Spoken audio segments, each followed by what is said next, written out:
In 1909 he applies again. So he tries again, he applies to the University of Zurich, and this time he succeeds. He is awarded PhD, he resigned from patent office, and he is appointed as associate professor in ETH in Zurich. The Polytechnic in Zurich. He started and he is appointed there. So his academic career is strong. David Hilbert, another character in our story. They said he was one of the five great mathematicians since antiquity. David Hilbert. So the five great are Archimedes, Newton, Gauss, Khare, and Hilbert. So Hilbert was one of the five great mathematicians. He was the uncontested leader of world of mathematics. He was a master mathematician. He was mathematician par excellence in the faculty of medicine. So a great mathematician. He had done seminal work in mathematics, axiomatization of geometry and arithmetic, theory of numbers, theory of invariance, functional analysis, Hilbert space, theory of linear integral equations, to mention a few topics on which he had worked.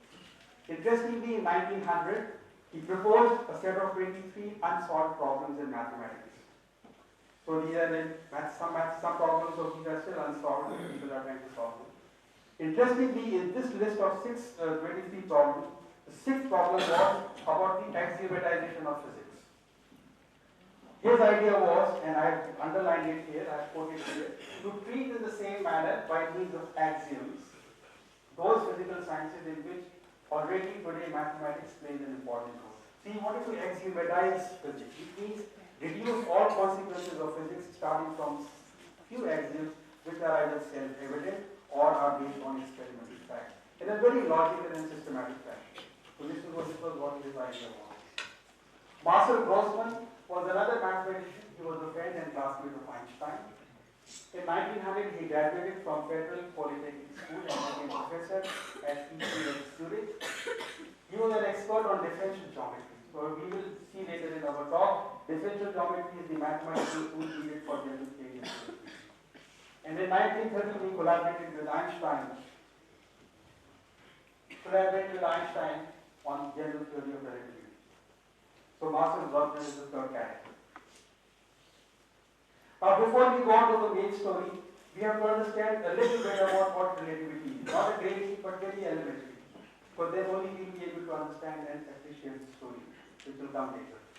So this is one slide primer on special relativity, and I am sure the experts who are present here in the audience, please excuse me if I oversimplify things, but I think for the spirit of this lecture it is needed. So the special relativity is as follows. Suppose you are sitting in a train A and watching another train B. So you are sitting in one train and there is another train next to you. And further suppose that you see train B moving with uniform velocity. So when something moves in uniform velocity, it moves in a straight line with uniform speed. Now if these are the only two trains in the whole universe, nothing else, then there are two possibilities. Either train A is at rest and B is moving with velocity V, or the other possibility is that B is at rest and A is moving backwards with velocity V. Now natural laws, and they could be physical, chemical, biological, medical, whatever. I don't know about the jurisprudence laws, but other natural laws, they do not distinguish between these two possibilities, whether train A is moving or the train B is moving. So natural laws, which means that especially laws of physics, should be written in form which is independent of these possibilities. So if you combine this fact with the fact that the velocity of light is constant and universal constant, then this gives rise to special relativity, which is proposed by Einstein in 1905. Now we describe the time from Einstein. So now we come to the story. We start from 1900. So his struggle for relativity started from 1907 to 1950. For 8 years he struggled. From 1900 to 1907 to 1911, Einstein was not happy with what he had achieved in special relativity. He had published that paper in 1905, and he was not very happy because it did not include accelerated motion. So accelerated motion means the motion in which it is accelerated, on which some force is acting. Uniform motion is in the same straight line motion with uniform speed. While thinking about this problem, so he was all the time thinking about this problem, he was a clerk in patent office. He hit upon the idea of equating accelerated motion with gravity. So in the earlier case, one frame of reference A is moving or B is moving but equated. Of course, you cannot do that for accelerated motion. And he thought that accelerated motion probably can be equated with gravity.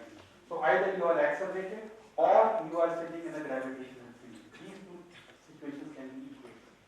And this he called later as principle of equivalence. As he recalled 20 years later, he was very happy about discovering this. He says this was the happiest thought in my life. And still later he recalled, I was sitting in a chair in the patent office at Bern in Switzerland, when all of a sudden a thought occurred to me. If a person falls freely, he will not feel his own weight. So this is the typical weightlessness that you feel in space. As you fall freely, you don't feel your weight. So that is what it leads to principle of equivalence. So let me very briefly tell you what principle of equivalence is. Now principle of equivalence is not new. It was around right from the time of Galileo. So in these three slides I will talk about Galileo, Newton and Einstein, very elementary at a very elementary level, so that we can understand the story slightly better. We will to appreciate the story. So at the time of Galileo was the first person who performed this experiment. He went up the tower of INSA, which is the leading tower, and the two mass scales put two bodies of different masses. They fell from the tower and they touched the ground at the same instant. What does this imply? This implies that the acceleration imparted by gravity is independent of the mass of the body. Or in other words, all bodies fall at the same rate in gravitational field. This is what is the consequence of this experiment.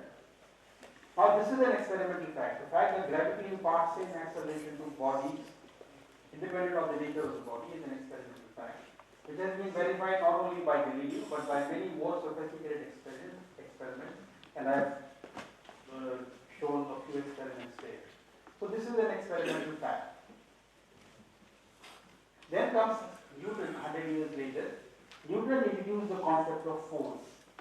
So force is mass, mass times acceleration, and this is the mass which offers, mi is the mass which is offered when you try to change the velocity of the body. So that is mi.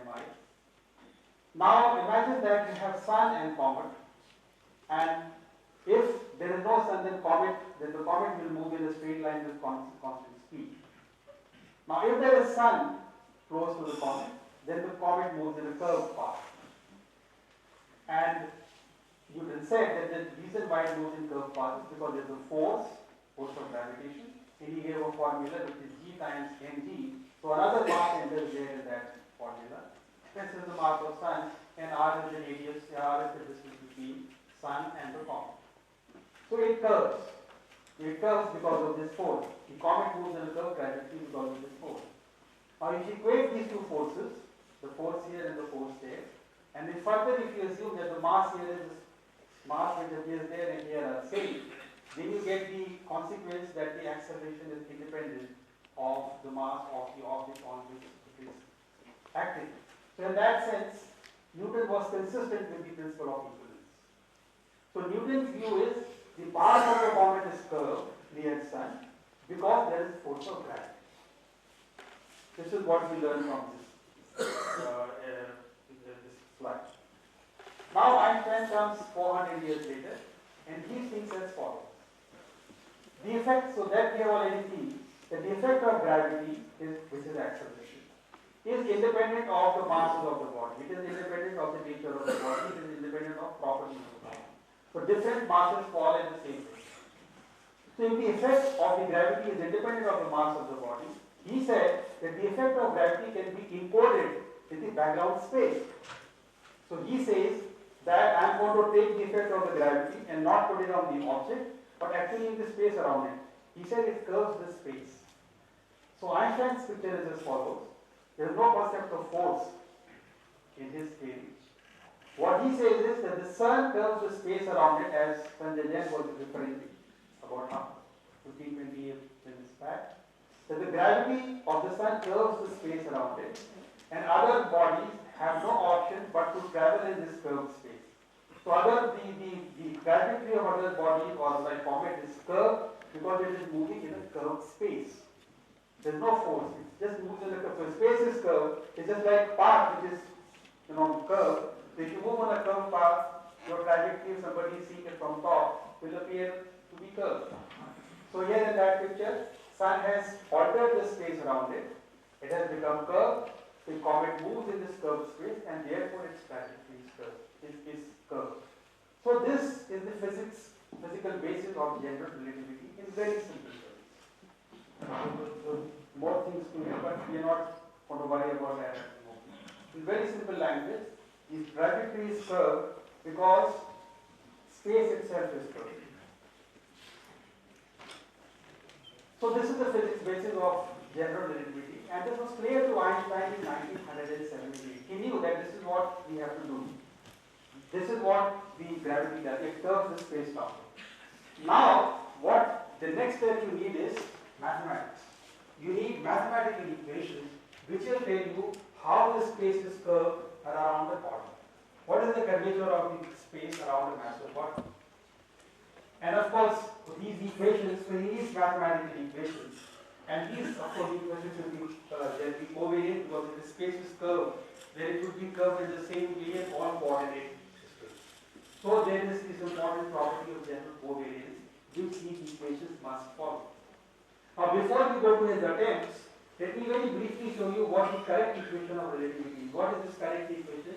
Which gives you the curvature of the space around a body.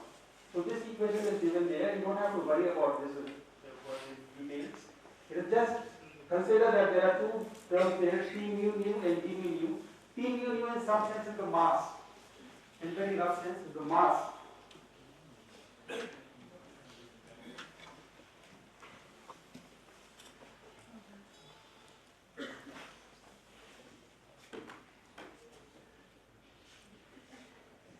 So T mu nu is the mass. So this is given, and d mu nu is the curvature of the space. So if you have a mass, actually it is a relative momentum tensor, but for our discussion we can assume that it is some kind of mass. So if you have a mass, then you can solve this equation and calculate the curvature of the space. And once you solve the curvature of the space, it will tell you how the comet will move around it. How the comet will move around that massive body.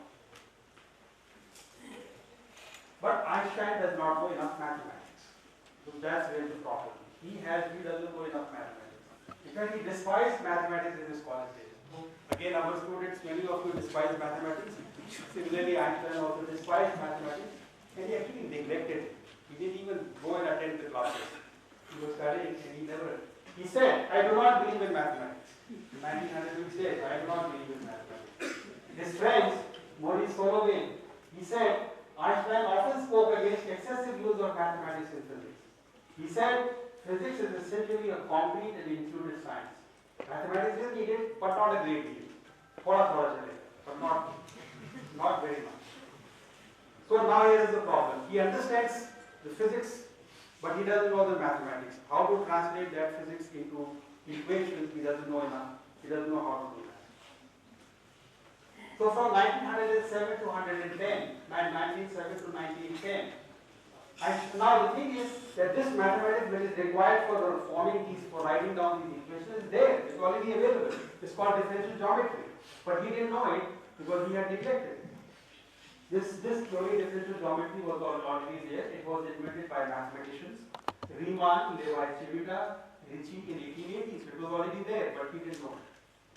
So from 1907 to 1909, while he was in Zurich, just in the wrong spelling there, Einstein struggles with his problems but without success because he doesn't know enough mathematics.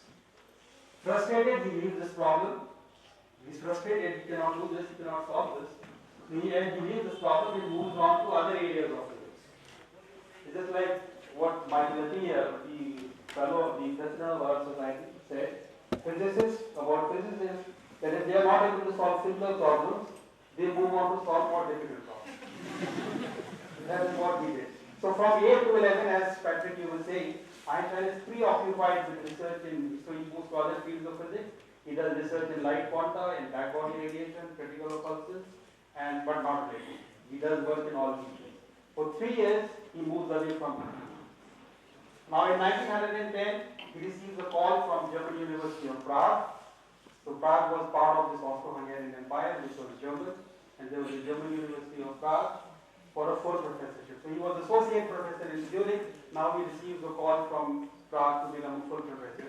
So he moves to Prague. At that time, there was no Czechoslovakia. It was part of the Austro-Hungarian Empire. After 4 months of stay in Prague, he comes back to relativity. And again begins his struggle. So after 4 months and for 3 years he has struggled, he could not solve. So after when he comes to Prague, new university, new environment, he comes back to relativity again. And begins his struggle to solve the problem, but again without success. Cannot, because he doesn't know mathematics. He doesn't have the apparatus. So he's totally frustrated and looks for outside help. So that is what we all do, right? When we cannot solve problems ourselves, we ask our friends. So that's what he does. He recalls Grossman, a friend of his in college days, who attended math classes regularly and took